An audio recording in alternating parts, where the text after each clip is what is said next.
The huge palace was illuminated by the afternoon sun, and the newspapers reported exciting incidents. Audrey's ship has sunk. The girl, reading the news, snickered and said in a low voice that the ship hadn't even been attacked by pirates, they hadn't been caught in a storm, and they hadn't hit a reef. No one would have thought it would end up catching fire from not following fire safety rules. The heroine with silver hair sullenly thought there was water everywhere, but in the end, the ship sank due to fire. It was like a joke. The girl's name was Inez Eldrin. She was the eldest daughter of Earl Eldrin. Covering her face with her hand, Inez exhaled tiredly. She had to go to the bank, so she asked to be prepared for her trip.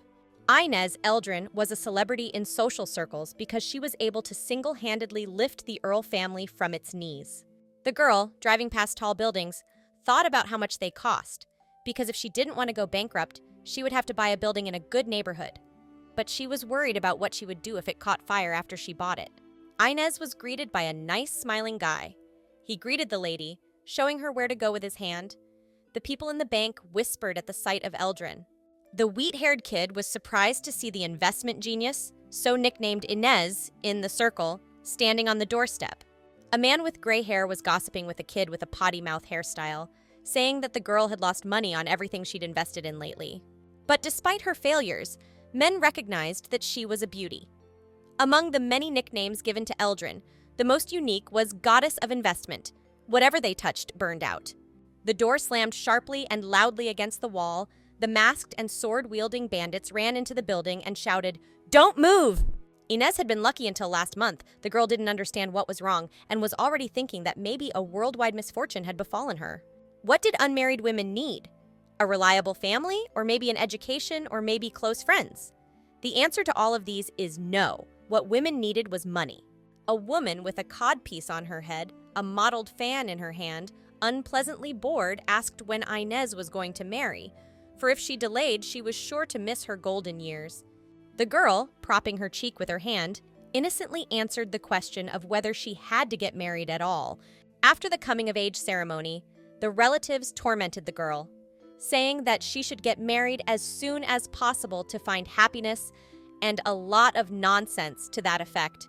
Taking the cup of tea in her hands, Inez put on a polite smile, saying that she was very busy making money, so she just didn't have time to think about marriage.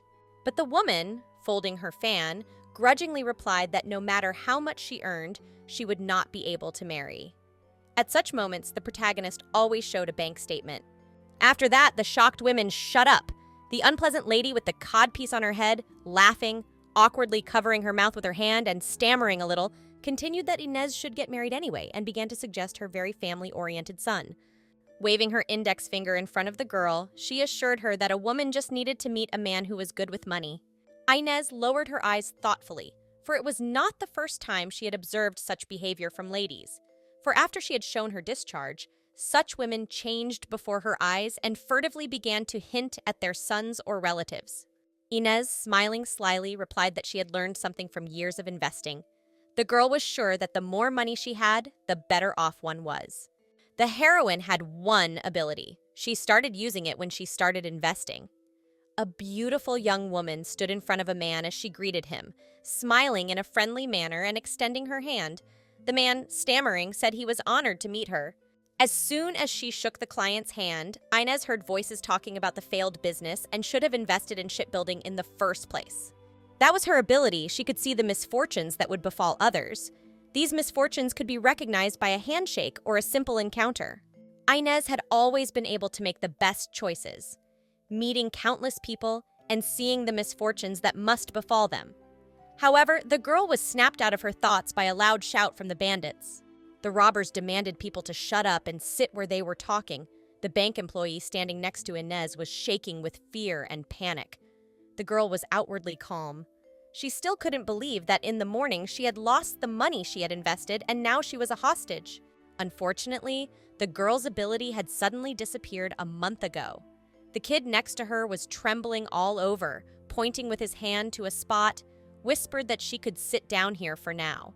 Taking a seat, Inez kept thinking that even though she had invested in safe areas, everything she had a hand in had collapsed for absurd reasons. Also, the girl thought she had an appointment at lunch, and she didn't think she would waste all her time here. But There was hope that the chamois that stayed outside had already called security. The robber tearing the papers fiercely and yelling angrily. How could he confuse this, which was in his hand, with a bank check? A black-haired guy in a trench coat stood next to Inez, watching the bandit, saying that these were his papers. The girl, looking at him, thought that the last thing he could worry about in such a situation was his papers. She noticed that the young man was very calm. A staff member standing nearby worriedly assured Miss Eldrin that he was sorry and promised that they would take care of her well-being. The blonde-haired guy apparently said the girl's last name too loudly, for one of the robbers heard him. He turned sharply in their direction and asked angrily that he had just called that name. After all, it was fortunate for them if the Eldrin family representative was here, as the ransom value would be huge.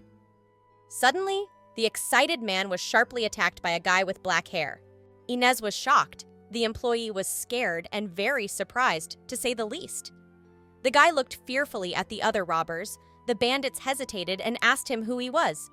One of them, in a panic, held his blade out in front of him and shouted at him to stay away. The guy was next to the bandit at the speed of light and swung a huge sword at him. The robber was sprawled under the black-haired man's feet. Another bank employee stood in front of him, shivering, looking fearfully at his savior. The black-haired man turned to him calmly, innocently inquiring about being pulled out of line, and if he filled out the paperwork, would they accept it? There were defeated robbers lying around him, people still reeling from shock and fear, so he was told that they didn't think now was a good time to do it. The guy tisked irritably and turned around to leave, but Inez rushed to stop him. She said she could help him. After all, the VIP lounge was the place to solve everything here and now. Since the unknown guy had saved her from wasting her time, she wanted to help him. She came closer to him and took him by the hand and kindly offered him to come with her to the VIP lounge. She grabbed his hand on purpose to recognize his woes, but what she heard or saw made her fearfully recoil from him. Inez didn't realize what she heard. Some voices were shouting that he was the master of the demonic sword and blaming him for everything, for he was mad. The guy had a demonic sword, Togrios, who cut down the sacred tree. The cursed blade would lead its owner to destruction. The black-haired man was the master of the demonic sword. Inez was confused. Her strength seemed to have returned to her, but the owner of the demonic blade was also standing in front of her. She couldn't help but know him. After all, he was the most famous person on the continent. The black-haired man asked the girl to let go of his hand. Finally, the police arrived. The men with guns asked to lay down their weapons, but suddenly noticed that their help was no longer needed. The man who was at the head of the squad turned to the black-haired man in surprise, calling him captain. It was right. The guy was the head of the 3rd Squad of Imperial Knights and the owner of the demonic blade. His name was Khalid Asdian. The black-haired man threw his hair back with his hand and ordered the arrest of the bandits. He was also the unluckiest man in the world. Inez's assistant worriedly asked if Inez was hurt or not. The bank employee assumed she must have been very surprised, but the girl reassured them by saying she was fine and asked them to wait for her for a minute. Inez stepped outside and turned her head to look for the black-haired man, but to her surprise, she noticed that he was already gone. Staring at her hands, she remembered that her strength had returned to her. The redhead came out behind her, noticing her lost state. From the back, she suggested she see a doctor. Inez turned to her. The lady clenched her fists threateningly, angrily saying how she had let these robbers take her hostage. The girl smiled kindly at her and said it was all right. Inez excitedly called the woman to come with her, for they had other places to visit. The girl needed to make sure her abilities returned. They went to the racetrack. The heroine stood with her eyes covered. She was in a crowd of people and read their misfortunes. Everyone was shouting that the number 6 horse had won. So many people lost their money. 80% of the people bet on horse number 1. Only 2% bet on horse 6. Inez asked for 100 tickets in anticipation. Inez was half reclining on the couch, sipping her wine. She was smugly telling her assistant that when she said that, everyone clucked their tongues. Because all the people were only betting on horses with a high chance of winning, stammering that she didn't know anything about horse racing, Inez sipped some wine. The redhead replied that anyone would have done the same in their shoes. When it was announced that the number 6 horse had won the race, the people who had bet on the others jumped up, clutching their heads. for many had lost all their money, and only Inez sat surrounded by these fools, content and happy. Someone whispered that one girl had bought 100 tickets by betting on horse number 6. The men envied her. The heroine, leaning on the sofa with a glass of wine in her hands, smiling happily, said she heard all their whispers. The next day, the girl pounded her fists on the table in a frenzy because her ability was gone again. Shaking with anger, she had no idea that she would only be back for one day. Some damn thing was happening to her. She thought desperately that yesterday her powers had returned after touching Khalidus Asdian. Inez thought she needed to find out more about the man. Khalid Asdian was the eldest son of Marquis Asdian and wielder of the demon sword, commander of the 3rd Squad of Imperial Knights, was single and had no sweetheart. Khalid came from an orphanage. The Marquis's family adopted him and a few years later had a native child, but he is nonetheless the successor to the Marquis of Asdian. He was vice captain of the 1st Squad of Imperial Knights, but was later demoted to the 3rd Squad. According to his co-workers, he had a nasty temper. He also had a nickname. He was called Bloodthirsty Killer.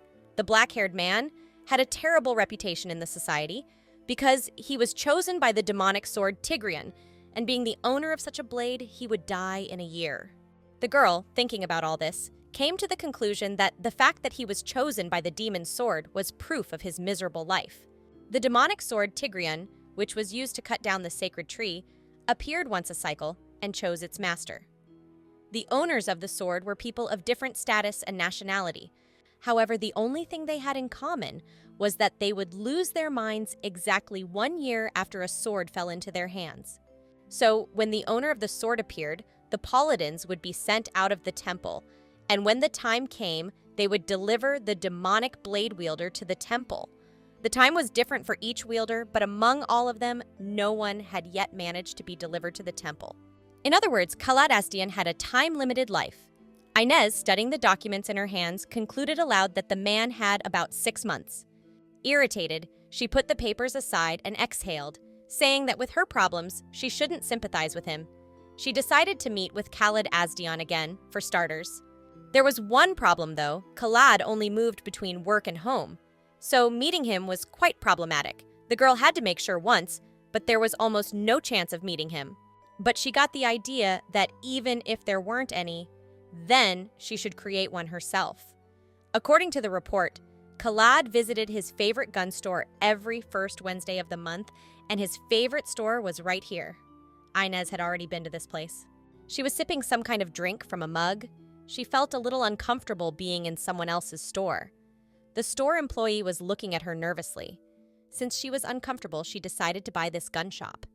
While the girl sat there thinking that if she sat there waiting for him, he would definitely show up, the store clerks looked at her admiringly. One of the men asked if she needed anything. Inez turned to him, smiling sweetly. She replied that everything was fine, so she asked them to mind their own business.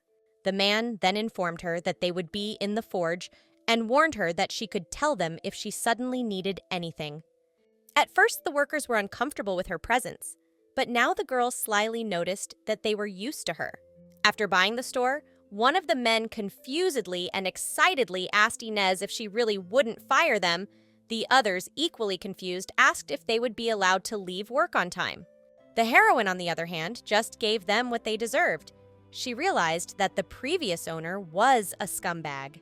Inez, looking at the sign of the gun store, thought she would change the blandness later. She decided she would leave her until Khalid came. By the feel of it, Inez figured he would show up soon. The bell rang, the door opened, and Khalid Asdian appeared on the doorstep. Inez greeted him kindly. The man looked at her questioningly. Then she smiled sweetly and explained that if he was looking for the old owner, it was in vain, because she had recently taken control of the shop. Without words, Khalid handed his sword to the girl and placed it on the table in front of her. Inez, touching it, asked what he needed to fix this sword. After touching it, the girl's powers came over her.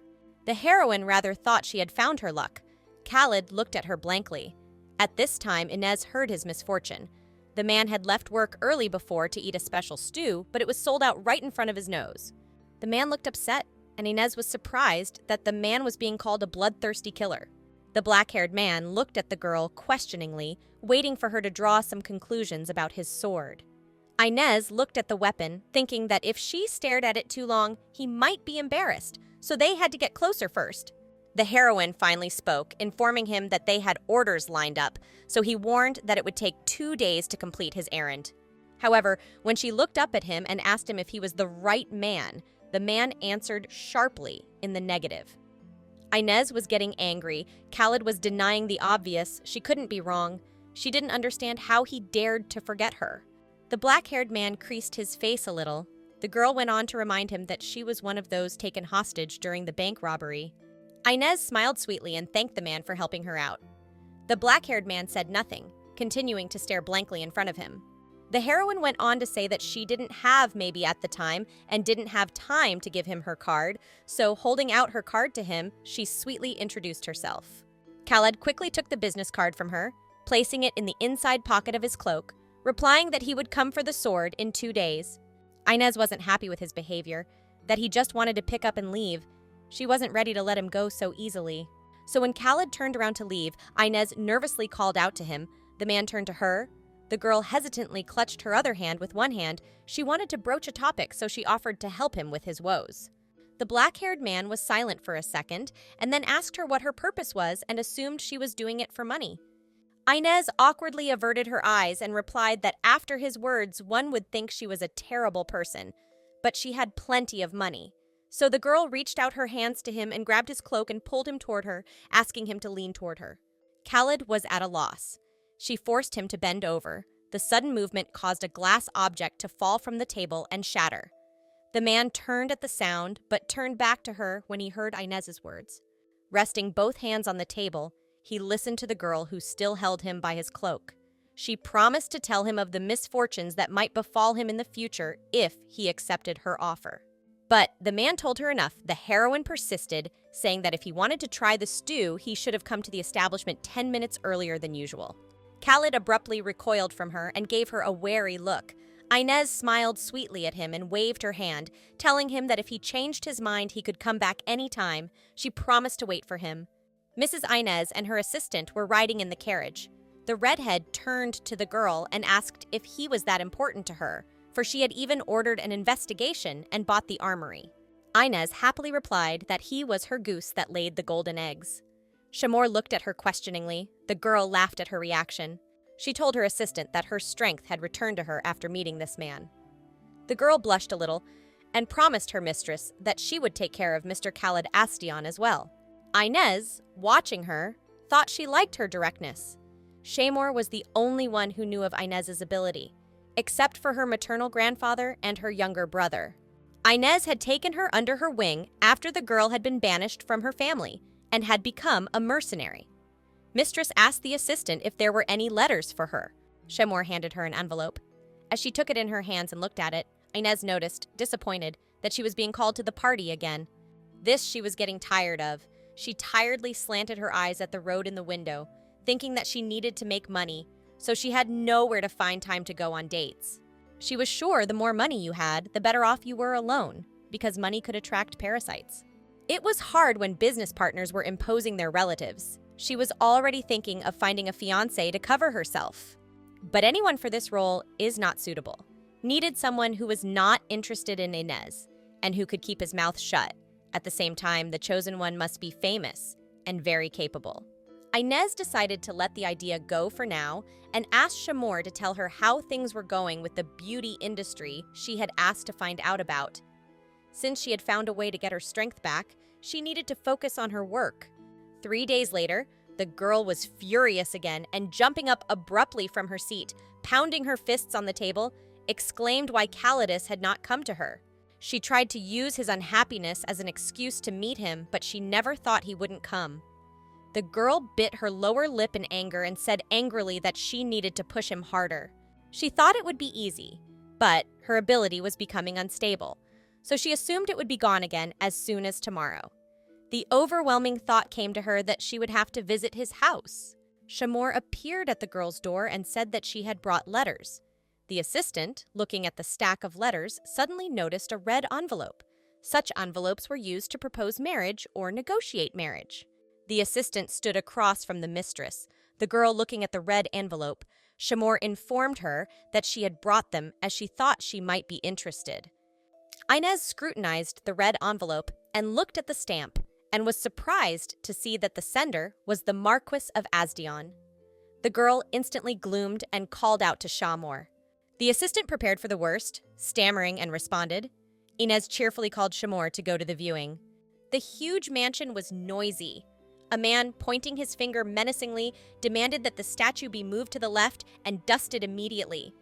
A woman standing next to him asked that the roses in the garden be cut.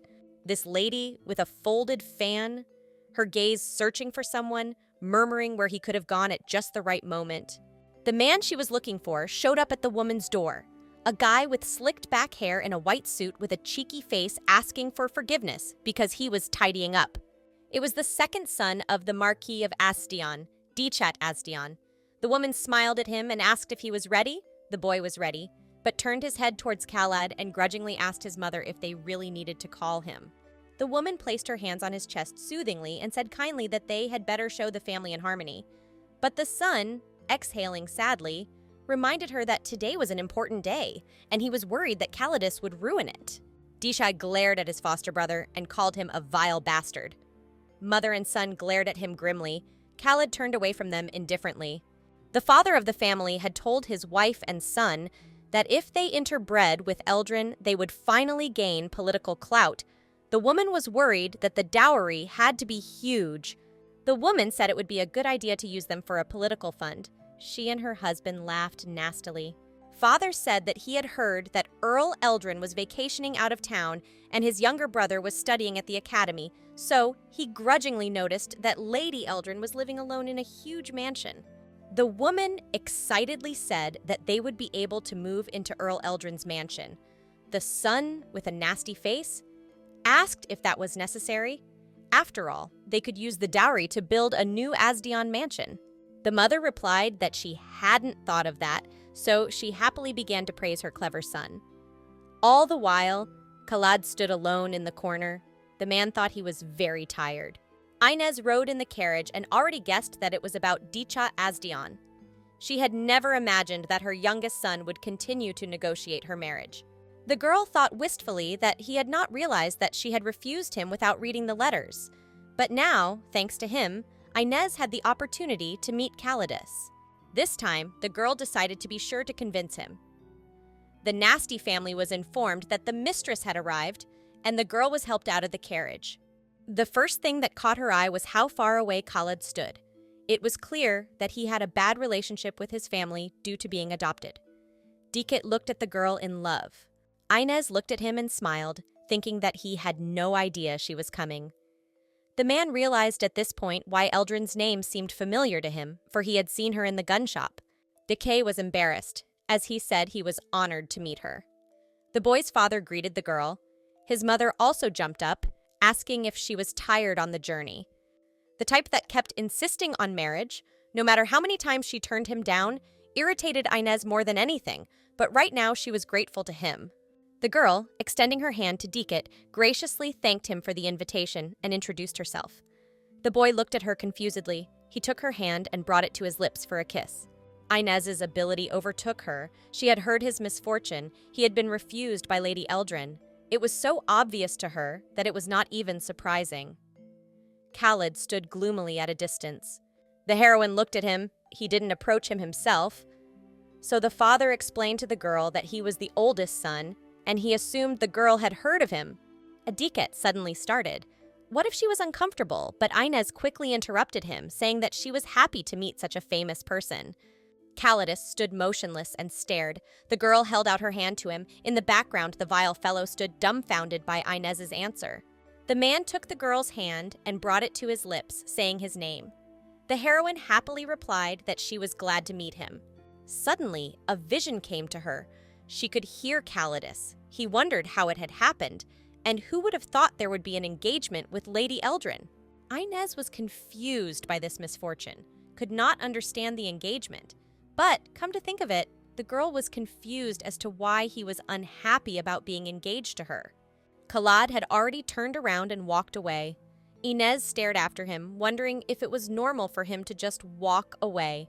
The heroine was led into the dining room. Diket's mother pulled back a chair for the girl and asked her to sit down.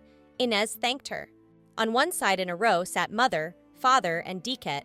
Opposite the vile fellow sat Inez, and 2 chairs away from her sat Khaled. The woman was the first to speak and immediately asked if the fact that she had arrived in person could be considered a positive attitude toward marriage negotiations. It didn't escape the girl that they had decided to get straight to the point. Smiling kindly, she replied that was it. The woman went on to say that she was not just saying this because it was about her son, though he was indeed a worthy groom, saying that Dikat had even composed a song about how he wanted to marry the lady. The boy interrupted his mother. At this time, Calidus was quietly sipping his tea. The woman suggested, in that case, to go straight to the subject of the engagement and asked what date would suit best. Inez looked at them confidently and replied that there was something she wanted to discuss first. The whole family froze in anticipation. They were already happily hoping that the girl wanted to bring up the subject of the wedding at once. The woman happily agreed, saying that since they were in agreement, why don't they skip the engagement and go straight to the wedding? The vile son was in agreement with her and said that if the lady didn't mind, he would like to marry her already. Inez interrupted their joy by informing them that she wished to be betrothed not to him, but to his brother. The unluckiest man in the world, Khaled Asdian, as the nickname suggests, has lived a life full of misfortune. He was left at the door of the orphanage as soon as he was born. He was lucky enough to be adopted, but a few years later, his adoptive parents had a son. As a result, he spent his childhood practically alone. Every day was like a battle. At mealtimes, during walks, even at bedtime, he had to be constantly on guard. Through all the years of misfortune, Khaled had learned humility. However, the one thing he couldn't let go of was his sword. Khaled liked fencing. So he decided to fight adversity and blood, and then earned a place in a squad of Imperial Knights. However, it was as if misfortune had decided to laugh at him, and laid a heavy fate upon the young man. The demon sword Tigrios chose the master. He became the owner of the magic blade by pure chance, after which he was immediately sentenced to a term-limited life. At that moment, the fate of the unfortunate man was predetermined. He was betrayed by the one he trusted most and dishonored. He was pursued everywhere by looks of contempt and fear, and his destiny was a life of only a year's duration. And then one day, after he has accepted this fate, Inez bursts into his life. The woman nervously asked Eldrin if she really wanted to marry someone other than Dikat and if she had misheard. The girl confidently replied that she was talking about Khaled Asdian. She really would like to be betrothed to him. The man turned his head in her direction in shock. Khaled was sure he had met a very strange woman. The father of the family jumped up sharply from his seat and shouted, "Had she not heard the rumors about Khaled, for he could bring her misfortune?" Inez looked away from him and told the man that she was aware of it. That was why she wanted him to be her fiancé. She liked adversity.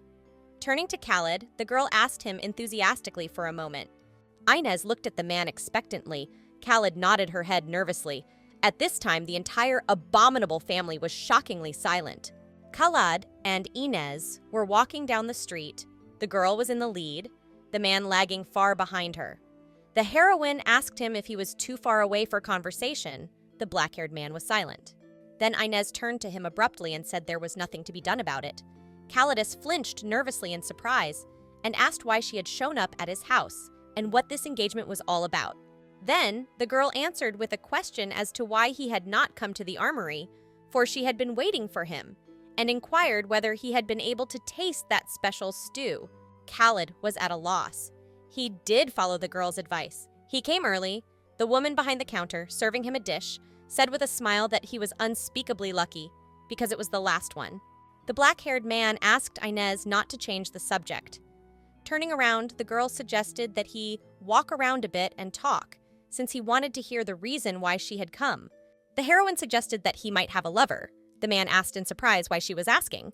Then Inez, holding her hands behind her, leaning slightly toward him, replied that if he did not answer, she would finish it for him. Calidus replied that he had no lover. The girl said it was great and innocently asked if he wanted to go out with her. The man got all dark, pale, and grimaced. Inez hastened to reassure him, saying that more accurately, she wanted to pretend they were dating. The girl said that she had no desire to marry, but everyone around her wanted her to marry, and she did not like to live by other people's expectations. Khaled listened to her attentively. Inez continued that she would like him to pretend to be her lover. The man inquired why he was the choice. The heroine replied that he had beautiful eyes, her favorite color. Khaled frowned. Then the girl explained that it was not only that, thoughtfully admitted that he suited her by all criteria, and also said that she didn't think he was enamored of her, because she would be quite uncomfortable if a fake lover were to truthfully fall in love with her. Inez, coming closer to him, admitted that she could give him what he needed and asked if he didn't want to live a normal life. Khaled asked what he had done to avoid this misfortune, for although he had tried every method and means, nothing had worked, so he didn't see how the girl could help him. He warned her that if she contacted him, misfortune would befall her too, unless she wanted to die. Inez slyly replied that maybe she was different. Khaled was in his room, tiredly taking off his jacket. Something dark and dangerous was communicating with him in his thoughts. He was having fun today, for it was amusing to watch a frustrated Dishat. He would mock him forever. The man asked him to shut up.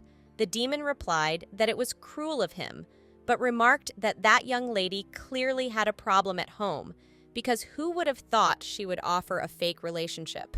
Even her phrase about loving misfortune made him laugh. Khaled lowered his face tiredly onto his hand, thinking that if he could give it up, it would have been dusting in a warehouse somewhere long ago. Khaled sat over a notebook where his wishes were written. One he crossed out.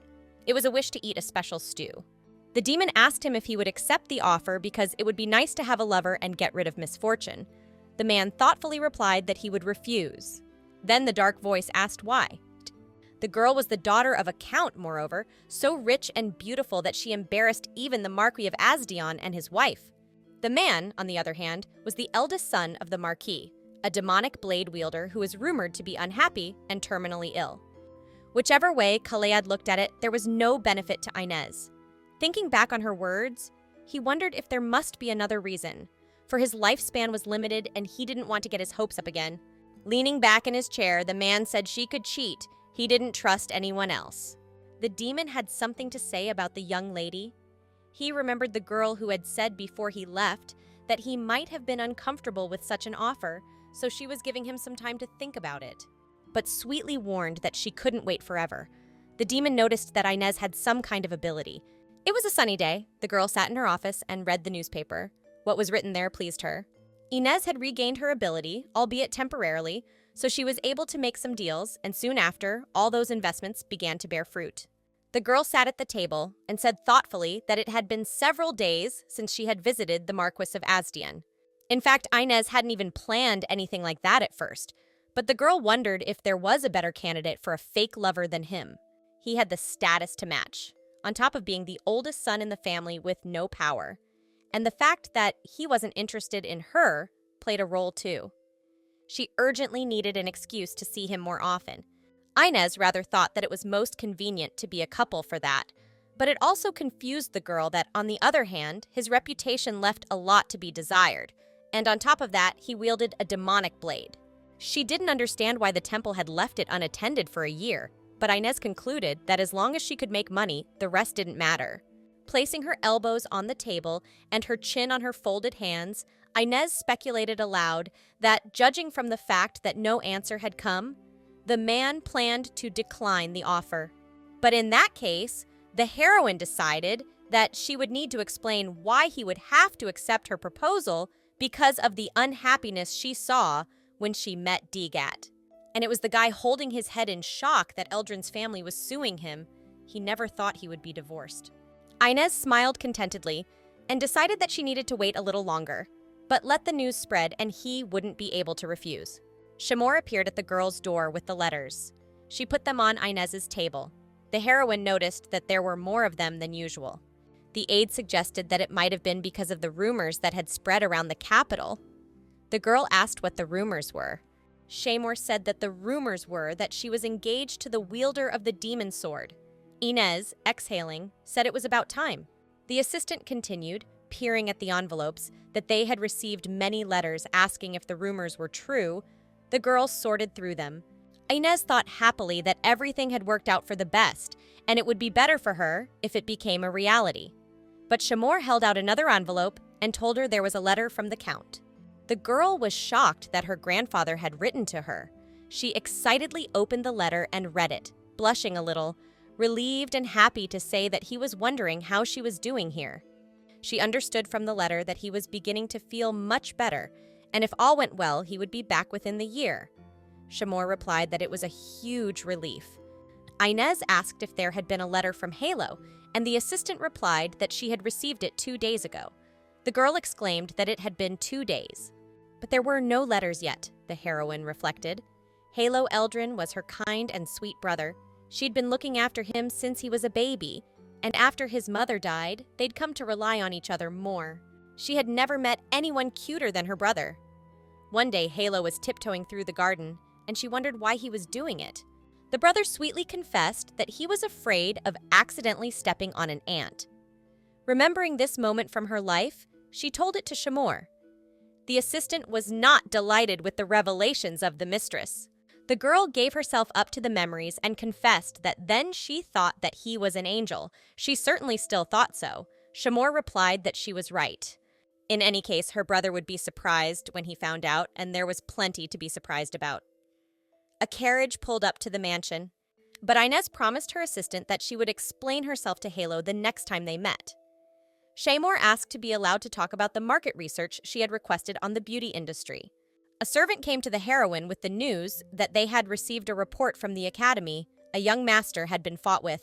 The girl was disturbed by such news and asked gloomily who had dared to touch Halo. But the boy replied that, on the contrary, the young gentleman had beaten up his opponent. Just at that moment, the boy was running through the corridors. Running to the girl's office and opening the door, he called loudly to his sister.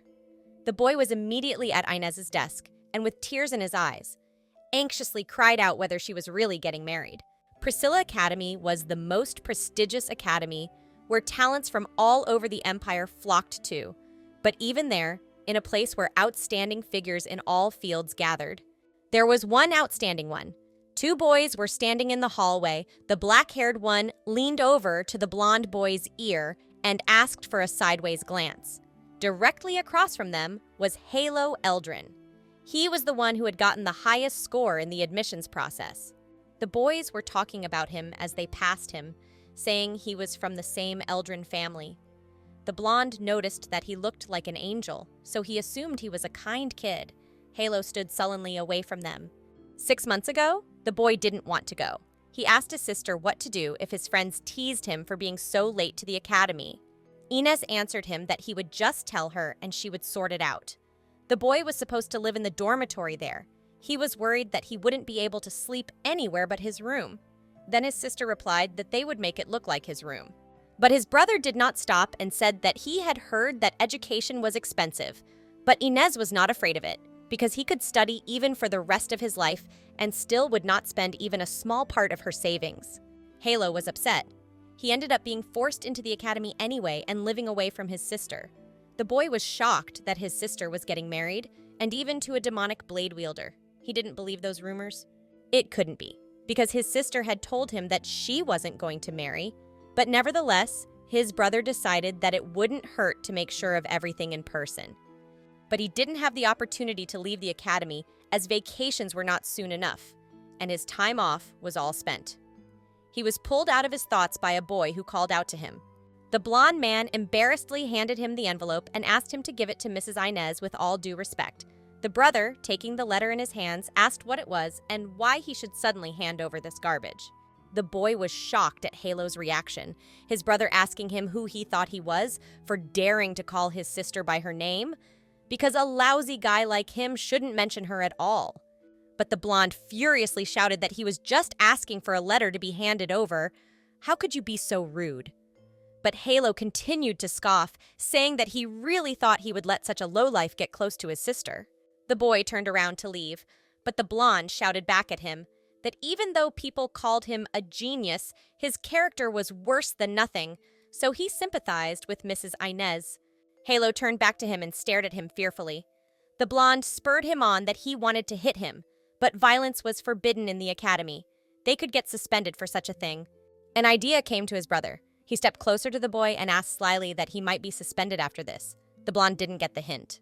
Then Halo would ask what? If he was suspended, would he be sent home? The boy would start to guess what the crazy kid was getting at and nervously ask what he wanted to do. With a plea for help, the brother with an intimidating face lashed out at the blonde man with his fists. Halo sat in the principal's office, being told off, saying that violence had no place within the walls of their academy, so they had to suspend him for a while to think about his behavior. The headmaster asked him to think about it at home, and the boy thanked him without being upset. At the time, Halo thought it was just a rumor. But when he returned to the capital, everyone was just talking about it. So, as soon as he saw his sister, he asked the question that worried him. Inez asked excitedly how he'd heard about it. Her brother confusedly admitted that he had heard at the academy that she wanted to marry a demon blade wielder. The girl admitted that it was only a rumor and the boy rejoiced, but his sister explained that she was planning to have a lover, not a husband. Then Halo was as if electrocuted by this news. He cried out, "No!" Inez explained everything to her brother. Now he understood what the matter was. The girl reassured Halo, saying that she didn't intend to start a serious relationship. She just needed this man. The boy asked happily that once her abilities returned to her, they would part. The sister confirmed it. The brother was happy. He apologized for yelling because he was so surprised when he heard the news. Inez said with a smile, she too had barely kept herself from going to the academy when she heard he'd gotten into a fight and asked if he'd been suspended. Halo, making an innocent face, brazenly lied to his sister that there was a guy at the academy who insulted their family all the time. Inez, who had responded propitiatingly that she had always known her brother wasn't a bad boy, Shaimor, sitting next to her, was a little tense. The boy folded his arms across his chest and sweetly said that no matter how hurt he was, he shouldn't have resorted to violence. His sister looked at him and said, "How could such a kind little man come from such a cruel world?" Halo said he hit the kid with his fist. Inez offered to call a doctor, but his brother refused, saying he hit lightly. The girl asked him to just tell her next time because her sister would take care of everything and he wouldn't have to use his fists. The brother, with innocently flushed cheeks, agreed. Inez asked that since the restaurants, which are few in number, have lines of people wanting to dine, maybe she should build a new restaurant. Halo replied that it was okay since he was going to advance to the next grade early anyway and would be graduating soon, and asked if his sis was having trouble on the other side. The girl shuddered in surprise. That side, referring to the Marquis Herbert and his new family. Her sister replied that there had been no trouble and inquired what was about him. The boy hesitated and replied that it was nothing either. After all, he was in the academy, so they hardly ever ran into each other. Inez wondered if someone was trying to get close to Halo, either the Marquis Herbert himself or her father's illegitimate child. The girl wondered if the half-sister might be a member of the Marquis Herbert's family. The heroine decided to find out about it all later. Shaimor informed her that a message from the guards had arrived, saying that the jewelry that had been stolen some time ago had been found. With thoughts that the bait had been swallowed, the girl rose from her seat, apologizing to Halo and explaining that she needed to leave for a bit. Her brother asked where she was going. The girl, smiling sweetly, replied that she was following her future lover. Khaled was standing under a huge tree. He was wearing a white shirt and everything around him was a blinding light. A girl was walking towards him. Her face and all of her was in shadow. The man woke up abruptly and sat up on the bed. He was disturbed by the dream he had had. It was not the first time he had had this dream. He got out of bed. The demon spoke in his head. Khaled picked up the newspaper and sat down in the chair. The demon spoke that the weather was great today and asked how about going to see that young lady. Khaled read the paper silently, not reacting in any way to the chatter of the inner voice. All the headlines were only about Inez Eldrin. The demon expressed surprise that the lady was really rich. He assured his master that it was a 1 in a million chance, for when else would he have the opportunity to receive an offer from such a man? So he demanded to throw off the knight's troop and run to her. Khaled didn't say anything to that, only said out loud that he had to move out for work soon. The black-haired man was already packed up and went outside to head to work. The man was called out. He turned at the sound. Behind him stood a saddened mother and a pouting father. The woman timidly said her younger brother's name. The man approached them and asked what was wrong. The mother told them that Dighat was in trouble. Their amiable little guy had been depressed lately. He had been drinking heavily and had met a guy. This unknown man, holding a small bag in his hands, excitedly told Dikat that he had an urgent matter to attend to, so he asked him if he could give it to someone. The man had a reward for him, 3 gold coins. The guy was drunk and agreed to this dubious venture. His mother went on to tell him that when he arrived at the appointed place, he met only guards and was forced to hand over a gem stolen from the Eldrin family, and Dishat was going to take charge. Khaled was silent, taking his head with his hand, grudgingly replied that he had to go to work. His father entered the conversation, saying that they had sent a man to the imperial palace, so he might as well not worry about it. The man didn't understand what he meant. The foster parents then distressed Khaled by saying that they had taken a vacation, so he could take care of Dikat's case today. The black-haired man was adamantly reluctant to do it. His mother had slyly hinted that Lady Eldrin was visiting him, so he could ask her to condescend to it. Khaled, unable to stand it, turned away from them and replied that he had nothing to do with Lady Eldrin, and in general, he was going to work. Then the father shouted that his son was insinuating that his work was more important to him than his family, and his mother, too, gave in, reproaching him for the way they had brought him up. The black-haired man stopped. It was only in moments like this that they were family. He was never treated like a family member. The man threateningly asked his adopted son that he wanted them to kick him out of the family. The man flinched in surprise at this. After all, if he was kicked out by their family, he would have to leave the Order of Imperial Knights, which only the nobility served in. And if he gave up his position as captain, he would have nothing left. So Khaled had to agree to try and get Dishat out, but warned that he wasn't sure Lady Eldrin would listen to him. The man rode in the carriage, the demon in his head screaming that Dishat was an idiot. The black-haired man only replied that he would solve the problem and go straight to work. Khaled pulled up to the building. One of the guards asked him to introduce himself. The man showed his badge and gave his brother's name. The guard immediately moved excitedly away from the entrance and allowed him to enter. Dishat sat in the interrogation room, shouting to be untied and asking if they even knew who he was. Khaled came inside, and when he saw him, his younger brother was surprised and assumed that his parents had sent him. The black-haired man looked at him contemptuously. Dishat shouted angrily, what was he staring at him for? After all, he was the victim. Dishat, covering his eyes cheekily, began to say that since Khaled was the commander of the night squad, he demanded that he be allowed here as soon as possible, because he wanted to go home, you see. The man was annoyed. Inez appeared in the room. She smiled sweetly at Khalidus. The black-haired man looked at her and concluded that she didn't look like someone who had something important stolen from her. Khaled remembered the girl's recent words that she couldn't wait forever. He realized it was a trap. Inez had brazenly used Dishat to lure him out. The younger brother, blushing, told the girl that they had not seen each other for a long time. Inez cast a careless glance at him and said that she had never thought they would meet like this. Dishat shouted that he was innocent. But the girl reminded him that he had come to the scene of the transaction with a stolen item from her family. The nasty guy started making excuses that he had been asked for a favor and he didn't know what the item was. Inez asked disdainfully if there was anyone in this world who agreed to fulfill a request without checking the goods, not expecting Dishat to answer, saying that only idiots did that. She motioned for Khaled to sit down and talk first. The demon in the black-haired man's mind noticed that the young lady was well-bedded.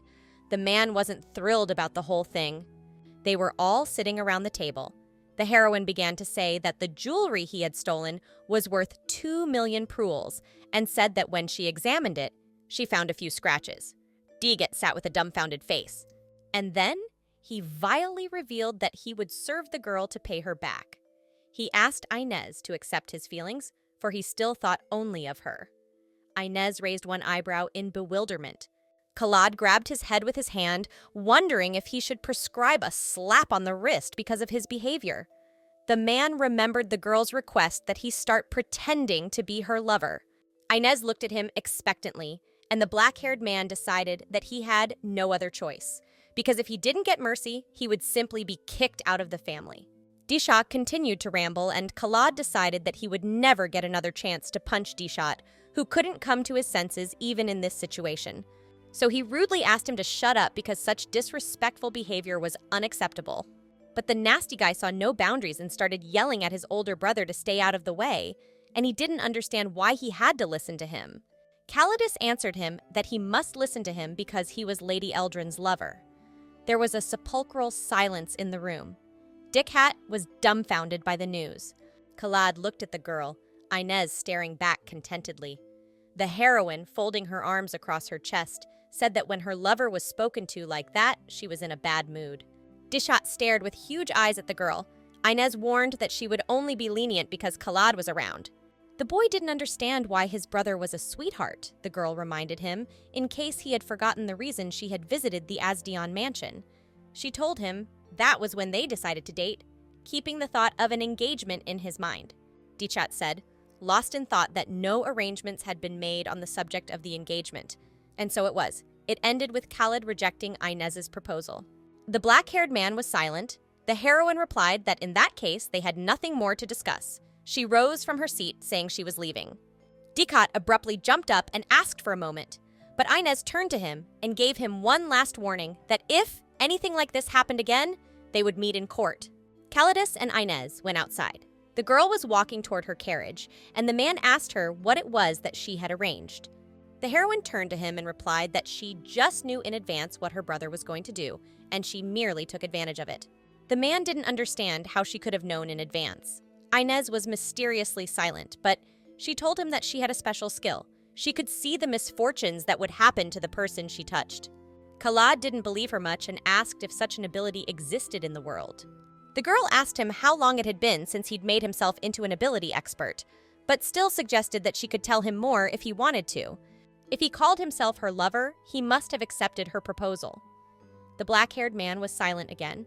Then the heroine said that she had suffered because of this ability. Her parents didn't believe her and stayed away from her, believing that she would bring them trouble. After hearing this, the black-haired man was shocked. Inez continued by saying that seeing other people's misfortunes was not normal. Therefore, the girl decided to live her life alone without getting married.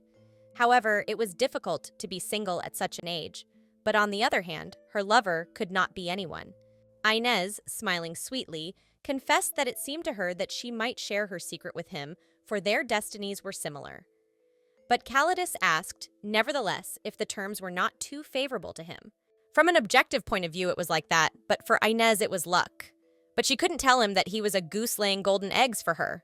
And had she known that her strength would return only after the contract, she could have taken the initiative.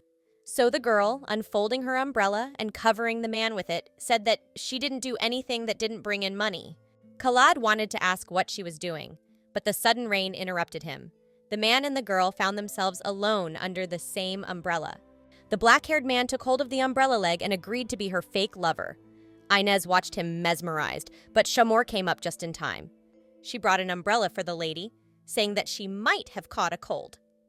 Inez, finding herself under the assistant's umbrella, said she didn't think they could finish their conversation here, so she suggested they continue at her house. There she was going to discuss the details with him. At home was Halo's younger brother. Upon coming to his room, the boy began pounding his pillow with his fist, shouting Khalid Asdion's name and furiously asking how dare he become his sister's lover.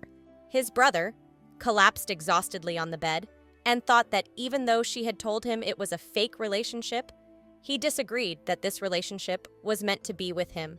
He assumed it was love at first sight. The boy was unhappy that he had made more enemies again. And Halo mumbled that he'd had a hard time protecting his sister from that woman and the old man. The rumors were that the Marquise ended up divorced, and people felt sorry for the Marquis. People were puzzled how the daughter from his mistress was older than his own son.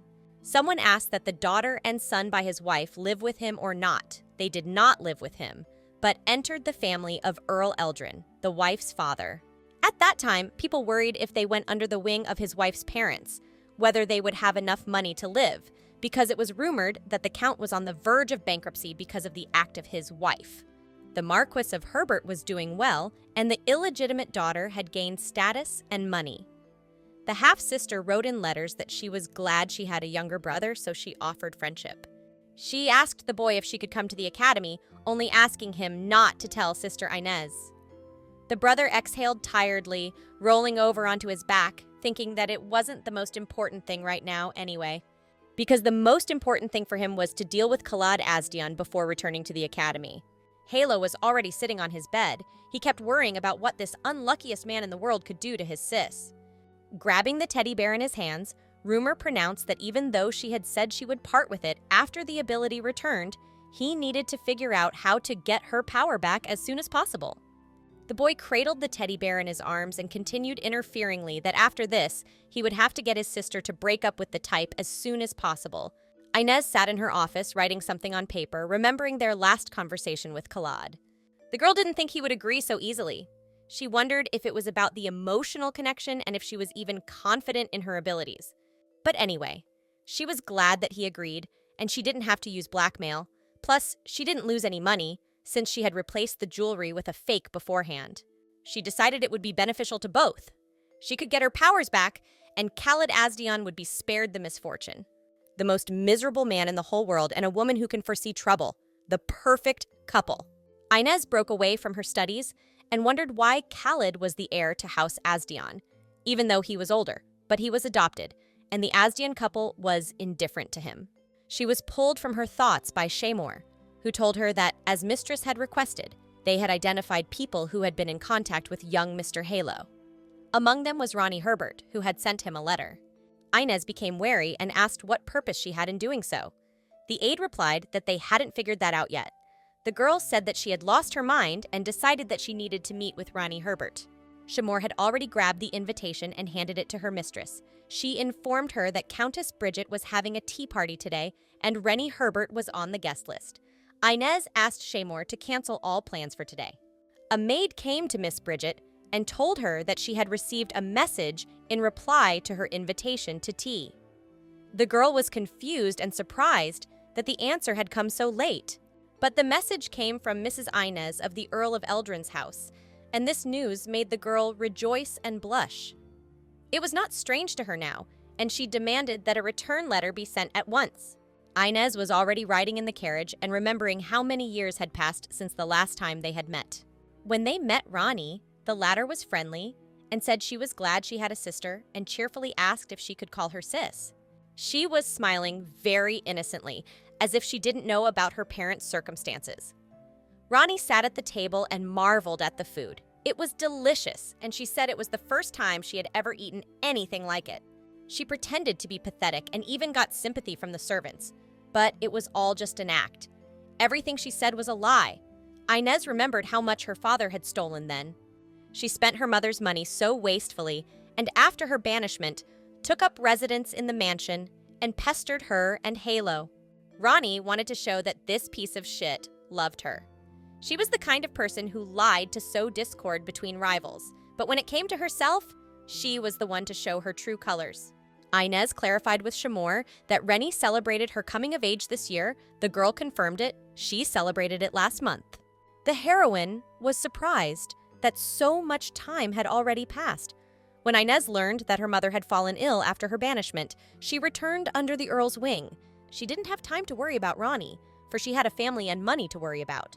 Inez admitted to Shaymor that since she was still as angry as she had been then, she had come to the conclusion that time did not heal all wounds. The reason the girl didn't touch Rennie wasn't because she had forgiven her, it was because Inez was just biding her time. But who would have thought she would get involved with Halo? So the heroine decided that she should have given a warning. The guests were already seated at the table, the girl with the blonde hair excitedly wondering if it was true that Mrs. Inez would be attending their tea party today. Another replied that she thought she didn't attend such events. Bridget admitted that she was also surprised when she received the message in the morning. The girls stared mesmerized at the direction where Inez had appeared. The heroine asked kindly if she was late. Brigitte rose from her seat and loudly invited her to join them. Inez smiled sweetly and thanked her for the invitation. Bridget was happy. Ronnie also called her sister happily and said that it had been a long time since they had seen each other. Bridget smiled, pointing with her hand, and asked her to sit down. Rennie elbowed her teacup. The drink spilled all over the table, and she covered her mouth with her palm and apologized awkwardly for her mistake. The hostess of the tea party asked to wait a moment. The tablecloth and chairs were already being hurriedly replaced by the servants. But Inez said she would sit here and sat down opposite Bridget. The hostess was a little confused, but the heroine cheerfully explained that it was from this angle that the lady's profile was best seen. Bridget was embarrassed, sitting down in her seat. She said she was glad. The girl admitted that she hadn't realized she would be joining them. It was like a dream come true. The blonde was delighted with her, for they wrote so much about her in the newspapers. Girls asked what perfume she used, complimented her well-groomed hair and outfit. The girl smiled sweetly at everything. A voice was raised by Ronnie. She embarrassedly said that she too had heard a lot about her sister, and she was glad that her business was going well. But the girl began with unpleasant news. She had heard that Audrey's ship had sunk, and after all, she had invested so much money in it, so she asked what she would do now. Everyone was confused by Ronnie's talk. The girl went on to say that she was so worried about her and assumed her sister was upset, and asked how it was about investing in Tillet's ship next time. After all, their father had invested and made a good profit. Ronnie said caustically that she wanted to share the information with her and with everyone gathered here. Inez replied to her cheeky stepsister that she never invested huge sums. Ronnie was astonished at the answer, for 5 million pruels had been invested in the ship.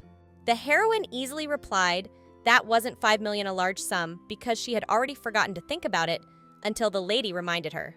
Ronnie thought about the fact that 5 million could buy a mansion with a garden, and if it was a small amount of money for Inez, then how much money did she even have?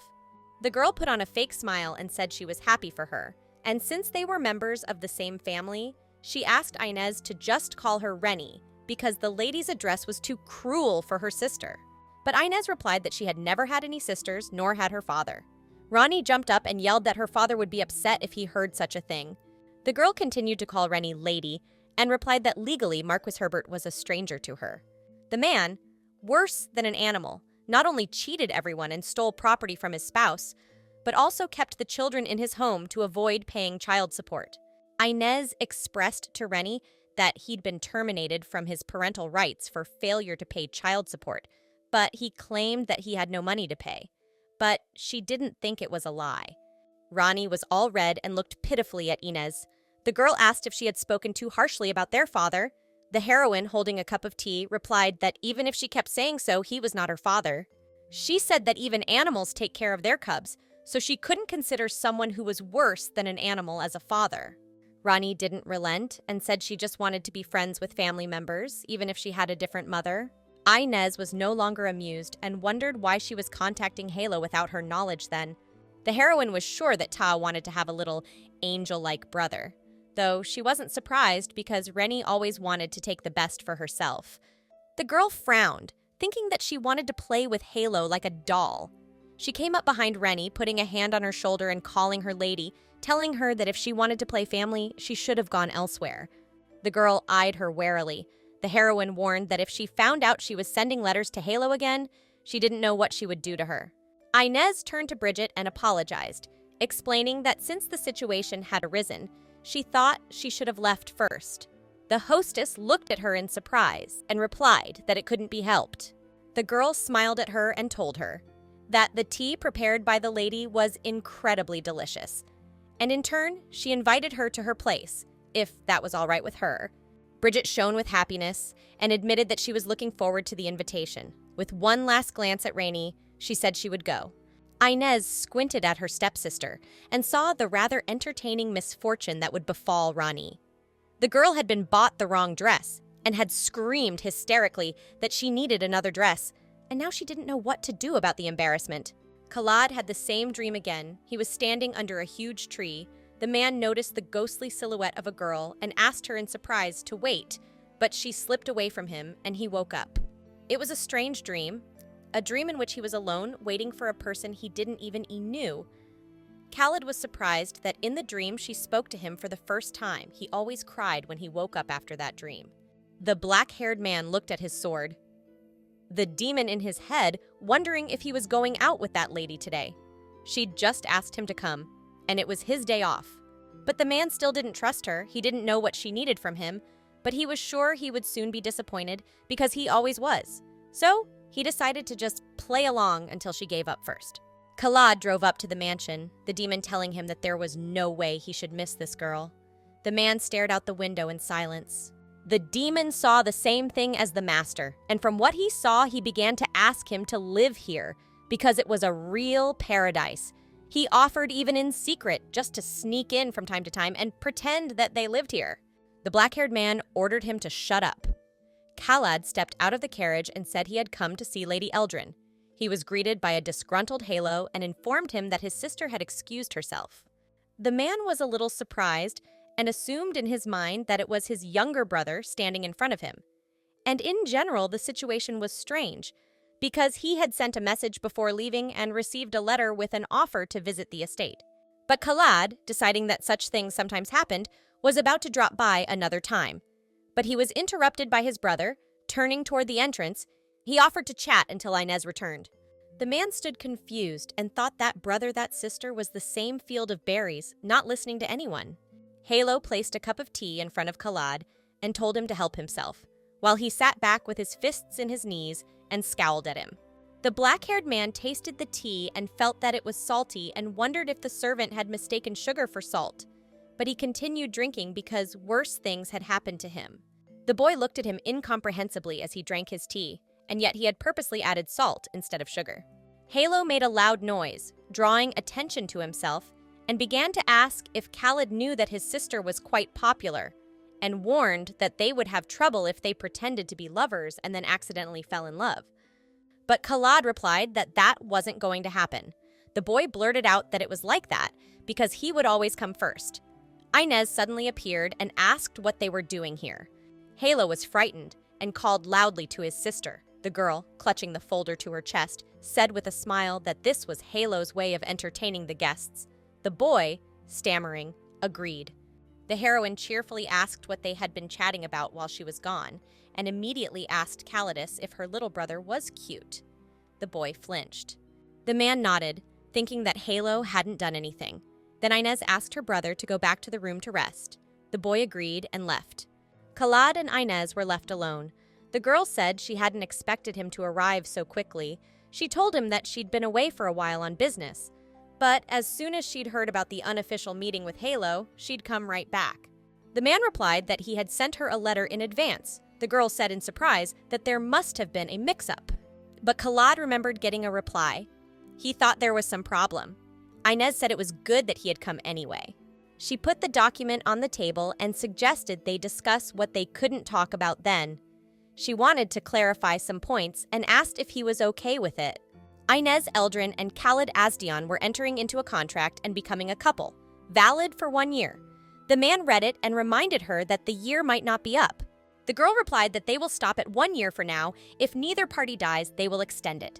It was forbidden to have other lovers for the duration of the contract, and everyone had to do their best to maintain the appearance of a relationship. Inez Eldrin promised to bear all the costs, and Khalid promised to protect Inez from other men. Inez had read that physical contact was consensual. In some cases, it was possible to hold hands without prior consent. And lastly, they were forbidden to write their feelings for each other. Inez asked him not to fall in love with her, and Khalad promised. The girl replied that that was fine, and if he didn't want to add anything, they could sign the document. In her mind, the heroine thought that she should treat her goose well. Inez was passing the feather to Calidus, and their fingers touched. The girl saw his misfortune. It shocked her because she saw that her goose would die in a week. It was night. The full moon hovered over the vast palace. Scary, dark shadows stretched in the corridors, a man holding a sword, dark, thick blood dripping from it. Khalid's shirt was covered in blood too, and he was on his knees, the bandits looming over him, with their faces covered. It was the end.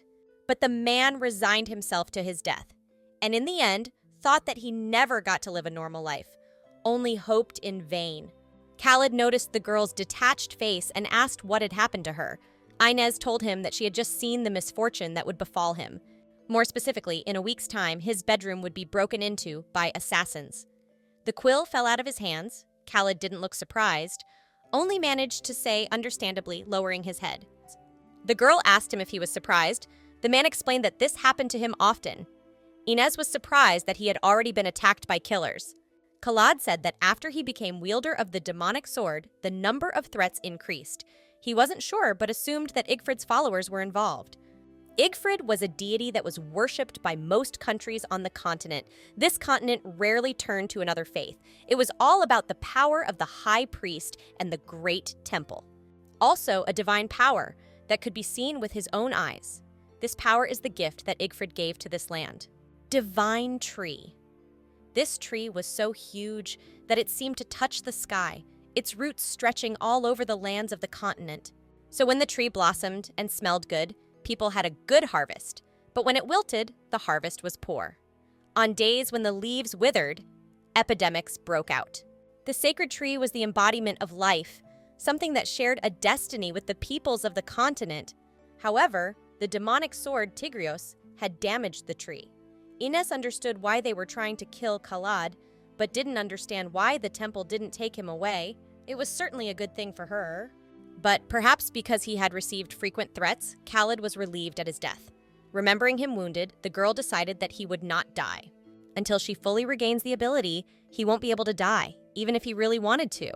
Ines asked him not to worry, because nothing would happen.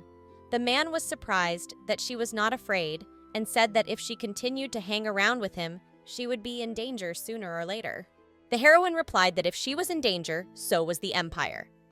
Khalid didn't understand what she meant. Ines then explained that the Empire's economy would fail if its security was jeopardized. The country would be in a very uncomfortable position. The girl said she had come up with about 10 ways to stop the killers and asked him if he wanted to listen. Khalid, folding his hands in a lock, kept saying that since he had a bad reputation, she was bound to hear something bad about him. Ines thought about it and answered that no one had ever spoken badly of her, so it was no problem for her, because it was impossible to please everyone, and besides, no one else was talked about as much as she was. The girl inquired if he had any more questions. There were no more questions. In that case, Ines was handed the quill, and she urged Khalid to sign the papers. After the signature, the heroine said cheerfully that she would henceforth rely on him, and the man agreed. Ines, rising from her seat, said that since he was now her lover, he should drive away those who would try to approach her. Showing him her hand, she said that they must seem like a real couple to those around them, so she called him to buy some rings. As they approached the store, Khalid asked if it was too early for rings. The girl replied that if they didn't want to arouse suspicion, they would have to. And the girl noticed that, to be honest, to other people, their relationship might have come as a surprise. Ines was annoyed to be told all the time that she already had a lover. Ines asked how he had been at acting. Khalid, a little nervously, replied that he had never tried it. Then the girl came closer to him and said that he had a great opportunity to practice now. She suggested that he just repeat after her, and then he would do well. Ines took him under her arm and told him that they couldn't act like strangers when they went ring shopping. The door opened and the salesman turned to greet the customers, but when she saw that Ines had come to them, joyfully shouted greetings and bowed sharply. The girl said she hadn't stopped by in a while and asked what she was looking for. Ines replied that they were looking for rings. She would like to look at wedding bands. The man was tense. The salesman asked in surprise. The heroine clarified that they needed paired rings, snuggling tighter against Khalid, asking to be concerned about their quality. Ines was smiling sweetly, Khalid was nervously silent, and the store was silent. The saleswoman interrupted the silence by asking to be allowed to show them their collection and showed them where they needed to go. She showed many beautiful rings and explained that they were new models that had been made recently. Pointing to a pair of rings, the girl said that these rings had been popular lately. Ines hummed. The saleswoman continued that there were rings from a famous jeweler. At this time, a demon was talking in Khalid's head. He was enamored with diamonds, so he demanded to take them, because the more of them, the better, and asked the owner if he knew their price, because diamonds cost a lot of money hundreds of years ago and will remain in value even after their death. The demon coaxed him, saying that even if they broke up, the diamonds would remain, and he was sure they were man's best friends. Khalid closed his eyes tiredly, thinking it would be a good idea to sell the demon sword to some hoarder and use the proceeds to buy a ring. While the man was in his thoughts, the girl picked out the rings. Stopping at some option, she asked the black-haired man's opinion. Khalid replied that they looked good. Then Ines settled on this choice. The man took the ring in his hands and put it on the girl's hand. The heroine did the same with Khalidus. The counselor suggested if they wanted, they could have it engraved on the inside of the ring. Inez agreed. The girl looked up at them and asked the lady to tell the name of her chosen one. Inez called out, and the consultant's hand shook. The girl asked if there were any problems, but the salesperson nervously replied that everything was fine and asked them to wait a bit. They would do the engraving now. Khaled and Inez were sitting on the couch. There were drinks in front of them, and the girl offered him to try it. The man drank it and liked the taste very much. The girl watched him with confusion, for she thought he would put the glass back after one sip, but he seemed to like it. Inez also decided to take a sip from her glass. It was just regular apple juice. The girl thought Khaled liked apples. The consultant appeared and announced that the engraving was done. She thanked the customers for choosing their jewelry store. Everyone bowed to them, and Inez and Khaled left the store. The girl noticed and warned the man that there were journalists outside. She asked him to put his arm around her shoulders when they came out. Khaled did as she asked, and the girl just posed for the reporters. Inez smiled, showing her hand with the ring, and thought it would be great if everyone knew, so that no one would dare to bother her again, that she had a lover. Tea was placed in front of an older man with a gray beard. He took his cup and called out a name. Friella, looking at the empty seat in front of him, said that today's drink was her favorite magnolia tea. The man was immersed in memories. A girl with long, chocolate-colored hair ran in front of him and called him to her. Haris, back to reality, asked a servant about the crown prince. He was told that he was away on a hunting trip. Then he asked for other news. It was the emperor, the son of the empire, Haris Gerald Benizian. The servant told him that there were rumors that the eldest daughter of the Eldrin family was going to be betrothed to the owner of the demon blade. But the old man had already heard about it this morning, and the Eldrin family had been discussed even in the imperial palace. In a few years, they had gone from disgrace and ruin to shaking the entire empire, Haris thought deeply. He remembered how a frightened servant had come to him with the news that the wielder of the demon blade had been chosen. The sword that appeared for the first time in 100 years chose a member of the Order of Imperial Knights as its owner. Someone angrily pounded his fist on the table, unable to believe that the owner of the demonic blade was a member of the Order of Imperial Knights. Another young man said that how could one be trusted to protect the imperial family to someone who was chosen by the cursed blade, and suggested that he be kicked out immediately. The other man was also angry and asked for it to stop because Khaled Asdian would not leave the Order of Imperial Knights as this matter had already been settled. That was what the high priest had said. The men agreed to let Khaled remain in the order, however. If anything happened, the temple would have to take responsibility. The other chief said that he didn't know the reasons, but if all responsibility fell on the temple, they had no reason to deny the high priest's request. And about Khaled, they decided to move him from vice captain of Squad 1 to captain of Squad 3. The emperor, sipping his tea, thought that since the third squad was operating outside the imperial palace, this decision was made to ensure his safety. He had heard Ines Eldrin's name countless times, so he had to meet her at least someday, but Haris had no idea that it would end up being because of his curiosity. Inez, examining the ring on her hand, said she was glad she finally got it. A few days after the news had turned the capital upside down, the newspapers were still full of articles about the relationship between the two men. And this relationship, the end of which was predetermined, was running smoothly as planned. Inez twirled her hand with the ring before her and said aloud that in about 6 months to a year, Khaled would be taken to the temple, and after that she would not marry for at least a few years, for she would be a grieving widow. The girl decided it would be best to keep Khaled to herself, but she didn't understand why the temple was giving the demon sword wielder a reprieve. After all, the previous owners had been struck by madness sooner or later, so why wasn't the next one taken away as soon as the sword was chosen? Why was time given? There were no answers to that.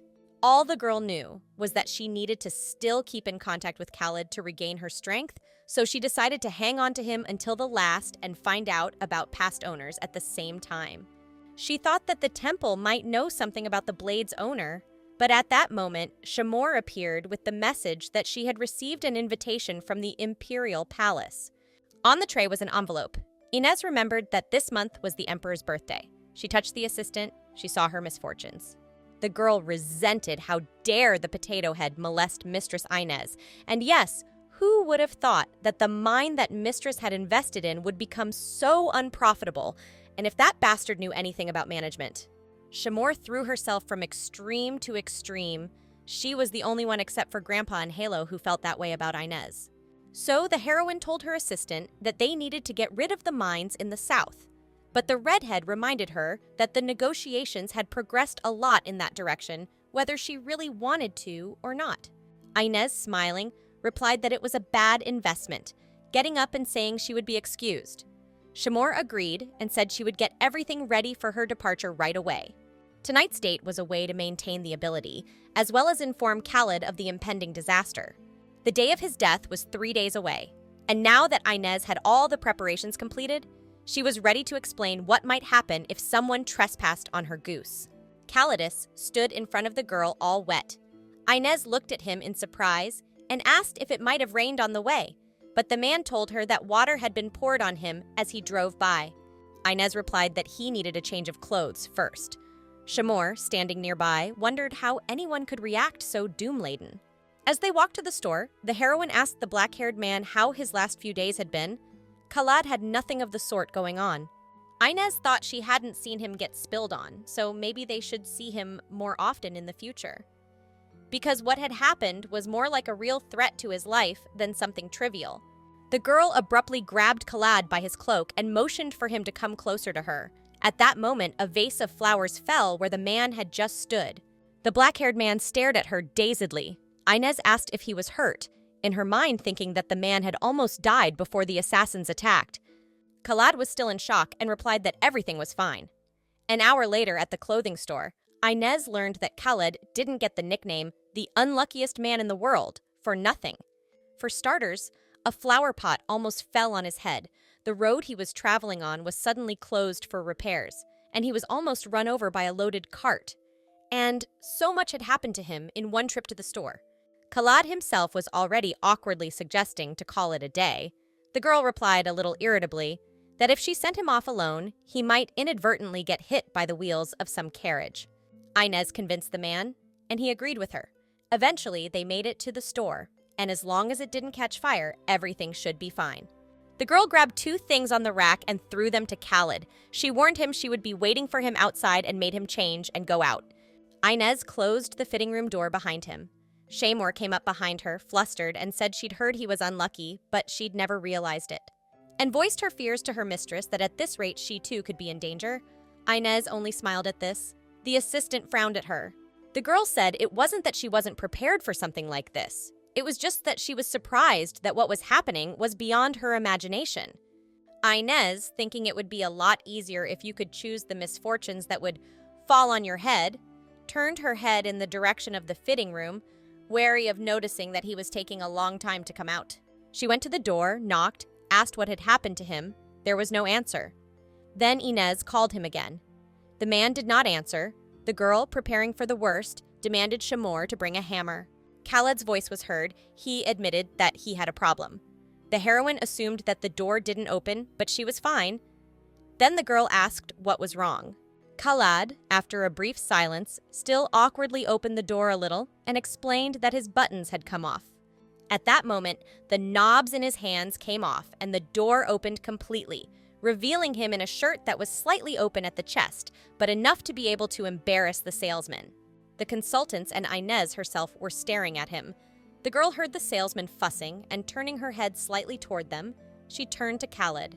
The heroine, walking right up to the man, reminded him that she had already told him that he could only show his face like that in front of her. The consultants turned away awkwardly. Inez handed the shirt to Khaled and asked him to put this on and promised to hold the door. The girl closed the door, turned back to the salesman, smiled, and asked them to count them. The girl excitedly approached her mistress and noticed that there was a lot more here than the clothes were worth. Inez, holding the door open, explained the repairs to the fitting room door. The heroine turned to Khaled, asking him if he was dressed. The man stepped out awkwardly in his new outfit. The girl, examining him, thought he looked great and was the most beautiful goose in the world. Inez thought it would be nice to change her hair some more, but that she decided was out of the rush, all in good time. The girl stared forward fearfully. She heard or saw a curved line of lightning flash, followed by a fire at the entrance of the store. The girl didn't understand how such a thing was possible. There was a fire in the store. Inez was already outside looking at the charred board at the entrance. She never thought there would be a fire, that even in a clothing store it threatened them. Two ladies not far from the girl were talking about the fire, one asking the other how it had started, but the other didn't know anything, only heard that it seemed lightning had struck a sign or something. Inez looked up at the sky in surprise, but it was clear there could be no lightning. The girl remembered that a few days ago it had rained unexpectedly, and now lightning appeared in the midst of a clear sky. Inez realized that the ability to foresee the misfortunes of others was not omnipotent. She couldn't see something that didn't make the other person feel miserable. She could only assume. Besides, she had no control over sudden phenomena such as lightning strikes. The girl thought deeply that Khalid might be killed or injured in a natural disaster. The black-haired man came up behind her and suggested that the fire had started because of him. He was sad. He continued that if luck wasn't on her side, she might have gotten hurt. Even so, Khalid clarified if she still wanted him to be her lover. The girl looked at him in surprise. She replied that lightning could have struck in the middle of a clear sky and on any other day. The man asked that she still thought it was a coincidence. Inez indignantly replied that of course she thought so, folding her arms across her chest, asking why he blamed himself for everything. The girl thought that every time something like this happened, people started blaming Khalidus for everything. It was easier for them that way. Inez, brushing it off, suggested that it might have been because of her, because she hadn't had much luck lately. She said that the vessel in which she had invested a large sum of money had sunk. It was just that suddenly a fire broke out while she was cooking. So taking him under her arm, she asked him not to be so gloomy and cheerfully suggested a change of scenery.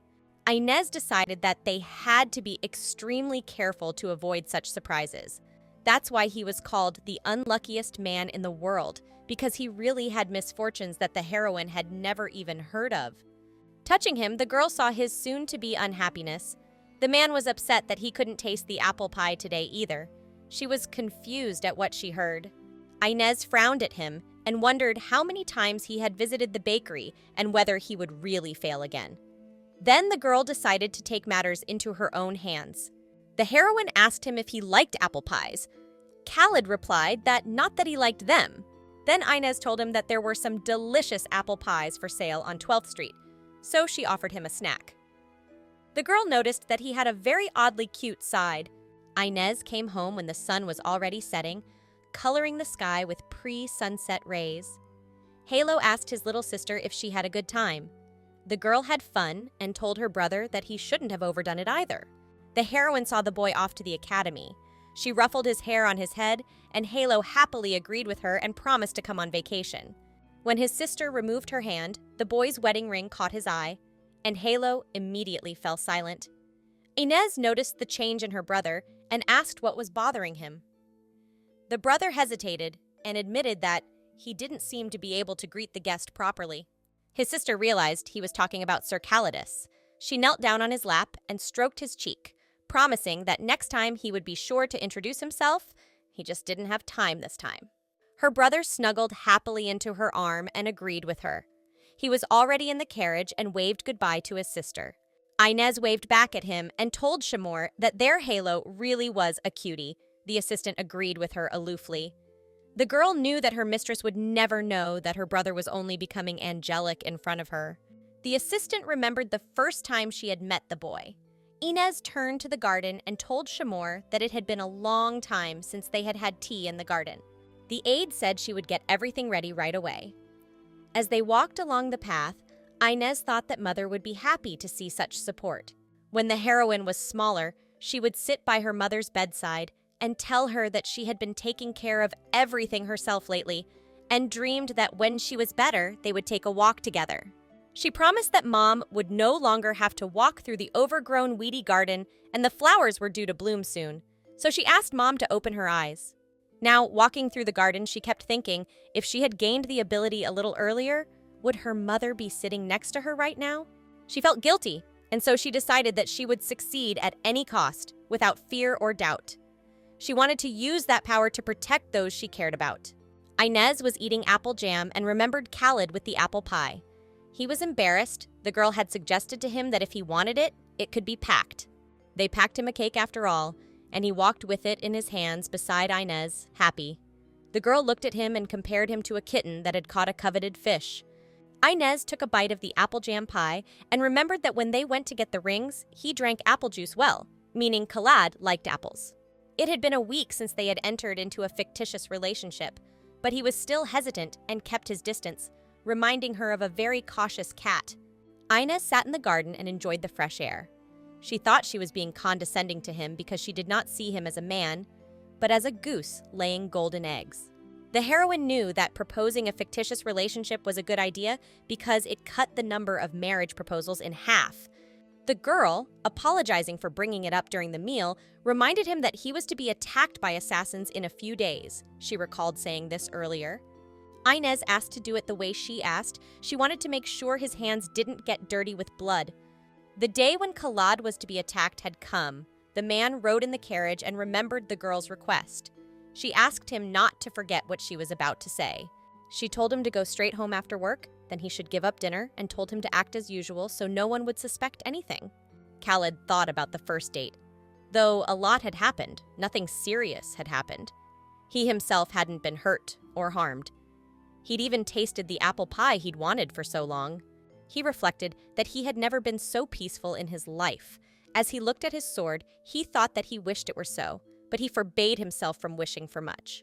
Khaled thought that never once in his life would he be able to escape misfortune, and this day was all he needed.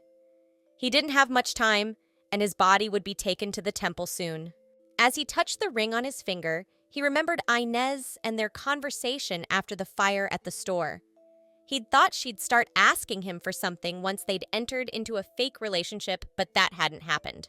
And no matter how many misfortunes befell them, she would not escape. But Khaled didn't let himself be fooled. He said at once that he might just not know exactly how it had been used. The man had dinner brought to him. He remembered that he had to discard it, so he threw it out the window. Just as the girl had said, he got rid of the dinner and left the dishes outside, and afterward finished his evening chores as usual.